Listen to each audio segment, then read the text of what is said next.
السلام علیکم بچوں، کیسے ہیں آپ سب؟ امید ہے سب خیریت سے ہوں گے، خوش ہوں گے۔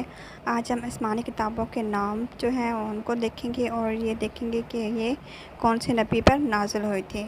تو آسمانی کتابوں کی تعداد جو ہے وہ ٹوٹل 4 ہے۔ تو اس میں سب سے پہلا جو ہے وہ تورات ہے۔ تورات اللہ تعالیٰ کی آسمانی کتاب ہے جو حضرت موسیٰ علیہ السلام پر نازل ہوئی۔ دوسرے نمبر پہ ہمارے پاس کتاب ہے زبور۔ زبور کتاب جو ہے حضرت داؤد علیہ السلام پر نازل ہوئی۔ اور تیسرے نمبر پہ ہے انجیل۔ انجیل جو کتاب ہے وہ حضرت عیسیٰ علیہ السلام پر نازل ہوئی۔ نمبر 4 پہ قرآن مجید۔ قرآن مجید ہماری آخری آسمانی کتاب ہے جو کہ ہمارے آخری نبی حضرت محمد صلی اللہ علیہ وآلہ وسلم پر نازل ہوئی۔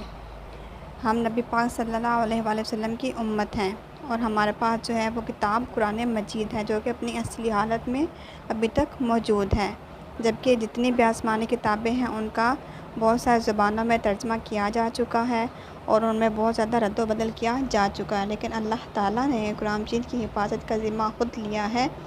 اس لیے قرآن مجید میں قیامت تک کوئی بھی زیر زبر یا پیش کا کوئی بھی فرق انشاءاللہ نظر نہیں ہوگا۔ تو نبی پاک صلی اللہ علیہ وسلم کی امتی ہونے کے ناطے ہمیں ان 4 کتابوں پر ایمان لانا ضروری ہے کہ اللہ تعالیٰ ایک ہے، اس کی 4 آسمانی کتابیں ہیں اور یہ 4 انبیاء کرام علیہ السلام پر نازل ہوئیں۔ تو آپ نے ان 4 کو یاد کرنا ہے، کس نبی پر نازل ہوئی ان کو یاد کرنا ہے آپ نے، اور اپنے پاس یہ لکھ کے رکھ لیں، یا چاہے تو اس کا اسکرین شاٹ لے کے اپنے پاس جو ہے وہ گیلری میں سیو کر لیں، تاکہ کبھی بھی کوئی مشکل پریشانی ہو تو آپ کو اس میں سے مدد مل سکے۔ اپنا خیال رکھیے گا۔ اللہ حافظ۔